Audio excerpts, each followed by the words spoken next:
ডোমকলে নজিরবিহীন প্রতিবাদ, ওয়াকফ বিল বাতিলের দাবিতে 30,000 মানুষের মিছিল। ডোমকলে জাতীয় পতাকার ছায়ায় দেখা গেল নজিরবিহীন প্রতিবাদ। বিতর্কিত ওয়াকফ বিল বাতিলের দাবিতে সোমবার রাস্তায় নামেন প্রায় 30,000 মানুষ।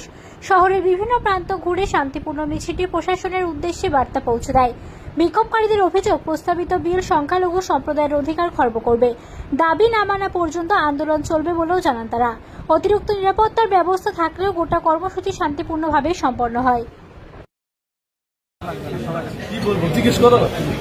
এই কালা কানুন বা কালা বিল পাশ করার পর গোটা মুসলিম সমাজ আজ কেঁপে উঠেছে। এর আগে মুসলিমদের এবং হিন্দুদের মধ্যে বিভিন্নভাবে এই কেন্দ্র সরকার লাগিয়ে দেওয়ার একটা চেষ্টা করেছে এবং মাঝখান থেকে তারা ফায়দা লুটে তারা দেশকে শোষণ করার জন্য চিন্তা ভাবনা করেছে। এর আগে আমরা দেখেছি বিভিন্ন মানুষজন তাদের দেশের টাকা লুট করে বিদেশে পালিয়ে গিয়েছে। এখন চাইছে সেই সমস্ত তাদের যারা বাড়ি করে আছে ওয়াকফের সম্পত্তিতে, তাদের সম্পত্তিতে যেন বাড়ি যেন সুরক্ষিত থাকে, এরকম ভাবে বিভিন্ন মজলিস, বিভিন্ন মন্দির, বিভিন্ন মসজিদ, বিভিন্ন ঈদগাহ, বিভিন্ন কবরস্থান তারা দখল করে তাদের যে সহযোগী তাদেরকে দিতে চাইছে এবং আমাদের মুসলিমদের আইনকে বুড়ো আঙুল দেখিয়ে তাদের নিজস্ব আইন তারা প্রতিষ্ঠা করতে চাইছে। তাই কৃষি আইন যে কালা কানুন পাশ করেছিল, দিল্লির রাজপথ যেভাবে রঞ্জিত হয়েছিল, আমরাও ঠিক সেইভাবে কপালে কাফন বেঁধে, মাথায় কাফন বেঁধে নামবো, দিল্লির রাজপথ রঞ্জিত করে আমাদের এই কালা কানুনকে বাতিল করবো। এই ছিল আমাদের আজকে। ওয়াকফ বিল যদি বলবৎ থাকে তাহলে মুসলমানদের কতটা সমস্যা হবে? আমরা যদি ওয়াকফ বিল বাতিল না হয় তাহলে আমরা যখন একটা মুদ্রা দাফন করতে যাব, হয়তো আমাদেরকে দিনের পর দিন দাঁড়িয়ে থাকতে হবে। যতক্ষণ না প্রশাসন আমাদেরকে কোনো অনুমতি না দিবে আমরা হয়তো দাফন করতেও পারবো না। এই ধরনের পরিস্থিতি হয়তো আগামী দিনে সৃষ্টি হবে। খুব বিপজ্জনক আমরা পরিস্থিতিতে আমরা পড়ে যাব। তাই এই আইনের বিরুদ্ধে আমাদের দিল্লির রাজপথকে হুঙ্কার দিয়ে উঠতে হবে। রাজপথ দরকার হলে রাঙিয়ে দিতে হবে, বুকে বুলেট দিয়ে, তাজা রক্ত দিয়ে আবার আমাদেরকে আমাদের যে অবস্থান সেটা জানাতে হবে। আপনার নাম? আমার নাম খন্দকার মোর্শেদ। আজকে মুর্শিদাবাদ জেলার ডোমকলে জমিয়তে উলামায়ে হিন্দ, ইমাম মুয়াজ্জিন জামাতে ইসলামী হিন্দ সহ বিভিন্ন সংগঠনের যৌথ উদ্যোগে আজকে যে মহা মিছিলের ডাক দেওয়া হয়েছিল, কেন্দ্র সরকারের সদ্য পাশ করা কালা কানুন ওয়াকফ বিল, অ্যামেন্ডমেন্ট বিল যে আইন করেছে সেই আইন প্রত্যাহারের দাবিতে, বাতিলের দাবিতে আজকে মহাসমাবেশ এবং পথসভার সাথে সাথে মহা মিছিল ছিল। সেটা সুষ্ঠুভাবে সম্পন্ন হয়েছে। প্রশাসনকে ধন্যবাদ, তারাও সহযোগিতা করেছে। এলাকার আপামর জনগণ, পুরো মহকুমাবাসী, এখানে হাজার হাজার জনগণ আজকে জমায়েত হয়েছিল। আপনারা দেখলেন যে এই আওয়াজটা আমরা একদম দিল্লি পার্লামেন্ট পর্যন্ত, মোদী, অমিত শাহ থেকে শুরু করে রাষ্ট্রপতি সবার কাছে আমরা পৌঁছে দিতে যাচ্ছি যে ভারতবর্ষের মুসলমানরা প্রাণ থাকতে, রক্ত থাকতে মেনে নেবে না। দমকল থেকে সে আওয়াজটা আমরা শুরু করলাম। এই আন্দোলন চলবে যতদিন না এই আইন প্রত্যাহার হবে ততদিন। আমরা দমকলের বাসস্ট্যান্ড থেকে আমরা ঘোষণা দিচ্ছি যে আগামী দিনে পরপর কর্মসূচি আছে।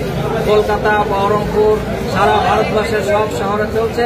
পার্সোনাল ল বোর্ড উদ্যোগ নিচ্ছে, সাথে সাথে বিভিন্ন সংগঠন সমর্থন যোগাচ্ছে। তাই আজকে আমরা সবাই মিলে, আমরা জাতি ধর্ম নির্বিশেষে সবাইকে সম্মান জেনে, সবাইকে সাথে নিয়ে আমরা প্রতিবাদ করলাম। আমরা এই মোদী সরকারের, অমিত শাহর এই কালা কানুন প্রত্যাহার না হওয়া পর্যন্ত আমাদের গণতান্ত্রিক পদ্ধতিতে আন্দোলন চলবে। নাম পরিচয় বলুন। আমার নাম নিজামুদ্দিন বিশ্বাস, আমার ইমাম সংগঠনের রাজ্য সম্পাদক। প্রথমত ঐতিহাসিক জেলা মুর্শিদাবাদ জেলা, তার প্রাণকেন্দ্র হয়েছে ডোমকল ব্লক। এখানে আমরা যেমন জমিয়তে উলামায়ে হিন্দ, ইমাম মুয়াজ্জিন, তার সাথে সাথে ডোমকলের যে জনসাধারণ মানুষ আছে, আম পাবলিক যাকে বোঝায় আর কি, সবাই মিলে আমরা এই সংগঠনে বা এই আজকে মহামিছিল এবং প্রতিবাদ পথসভাতে আমরা অংশগ্রহণ করেছি। এই আওয়াজ আমরা আজকে সবাই শুরু করলাম। এর কত দূরে যাবে ভবিষ্যৎ আমরা নিজেরাও বলতে পারবো না। আগামীকাল বহরমপুর যেমন আছে, তারপরে কলকাতা আছে, এরপরে দিল্লি। প্রয়োজন হলে আমরা রাস্তায় কাফন বেঁধে এবং আমরা রাজপথ আমরা দখল করব। যতদিন পর্যন্ত এই কালা কানুন যে ওয়াকফ আইন বিল পাশ করেছে প্রত্যাহার না হবে, ততদিন পর্যন্ত আমাদের এই আন্দোলন চলবে। দমকলের রাজপথে যে জনস্রোত, এর আগে কখনো দেখেছেন এরকম? আমরা এর আগেও অনেক আন্দোলন হয়েছে, হ্যাঁ, দু একটা এরকম আন্দোলন হয়েছে, কিন্তু এত বড় আন্দোলন খুব কম দেখা গেছে। এর প্রতিবাদের দাপট কতদিন থাকবে আপনার? আমরা চাইছি এই প্রতিবাদের দাপট যখন এখানে আওয়াজ হলো, এই আওয়াজ জানে দিল্লি পার্লামেন্ট দরজায় গিয়ে জানে খটখট করে আওয়াজ হয় এবং নরেন্দ্র মোদী এবং অমিত শাহ শুনতে পাই যে ডোমকুলের গর্জন কত বড় আওয়াজ এবং কত বড় গর্জন। এই গর্জন মোটেই থামার নয়। কোন ব্লক থেকে এত লোক হয়েছে? এটা ডোমকুল ব্লক এবং সাথে সাথে আরো 2-3টা যে ব্লক আছে সাব ডিভিশন, বিভিন্ন ব্লক থেকে আলে মোলামা, জনসাধারণ, পাবলিক, মুসল্লি সকলেই অংশগ্রহণ করেছে এবং সকলকে আমরা আমাদের পক্ষ থেকে কৃতজ্ঞ এবং ধন্যবাদ জানাচ্ছি। কত লোক হয়েছে মনে করছেন? মোটামুটি 10-15 হাজার তো লোক হবেই। আপনারা সেটা নিজেরাও দেখেছেন, আমরাও সেটা প্রচার করলাম বা মিছিল করলাম, মিটিং করলাম। আপনার নাম পরিচয় বলুন। আমি মৌলানা মুজাফর খান, ইমাম সংগঠন জেলা প্রেসিডেন্ট এবং জমিয়ত উলামা হিন্দের অফিস সেক্রেটারি। ফ্যামিলির 8টা লোকের জীবন যাওয়া, একটা ফ্যামিলি যাওয়া মানে একজন যদি মারা যায়, সেই ফ্যামিলিটা 5টা-6টা যদি মেম্বার থাকে তাহলে তারাও তো শেষ। একটা ফ্যামিলির উপর নির্ভর করছে একটা মেম্বার। সেটা তো বাসের কন্ট্রাক্টর বুঝছে না, ওরা তো 50-100 টাকার জন্য, মানে চল ভালো না, 50-100 টাকার জন্য একটা দুটো ভাড়ার জন্য ওরা ওভারটেক করছে। ওভারটেক করা ঠিক না, গাড়ি করা ঠিক না, একজন করলো করা রকম করতে হবে। হ্যাঁ। ফাঁকা রাস্তা টানছে, উঠানছে বললো, হ্যাঁ গা লেগে টানছে। হ্যাঁ, সেটা তো অন্যায়, ওটা তো অন্যায়। পরপর 3টে বাস আসছে, 3টে বাস এমন ভাবে এলো, ওরা তো ফুটে যাচ্ছে, কয়েক সেকেন্ডে একটা অ্যাক্সিডেন্ট বাঁচিয়ে গেলো। এইভাবে তো মানুষ অ্যাক্সিডেন্ট হচ্ছে। এর আগে একটা গরম পড়ে বললো, অনেকই মরছে, প্রথম পরে অনেকই মরছে। রিসেন্ট অ্যাক্সিডেন্ট সকালবেলা একটা হচ্ছে রিসেন্ট। হ্যাঁ, আপনার নাম কি? আমার নাম শ্রীরাম দাস। আপনি এখানে কতদিন থেকে আছেন? আমি 45 বছর। ঠিক আছে। শাসনে এসে তাকে মাটি দিয়ে দেওয়া হয়। আমাদের এই পরিস্থিতি এখনো পর্যন্ত হয়নি। এই পরিস্থিতি হওয়ার আগে আমরা যদি না জেগে উঠি, তাহলে আগামী দিনে আমাদের মসজিদে তারা পড়বে, আগামী দিনে আমাদের মাদ্রাসায় তারা পড়বে, আমাদের ঈদগাহ বন্ধ হবে, আমাদের কবরস্থান বন্ধ হবে, আমাদের খানকা বন্ধ হবে। আজকে আমি ভাবছি আমি দেওবন্দি, আমি ভাবছি আমি আহলে হাদিস, আমি ভাবছি আমি বেরেলি, আমি ভাবছি আমি হানফি। কেউ কোনোদিন কারো দিকে তাকিয়ে দেখবে না। নরেন্দ্র মোদী সরকার যখন দেখবে তোমার নাম কি, আব্দুল্লাহ, তুমি কে, মুসলমান, তোমার গোত্র জিজ্ঞাসা করা হবে না।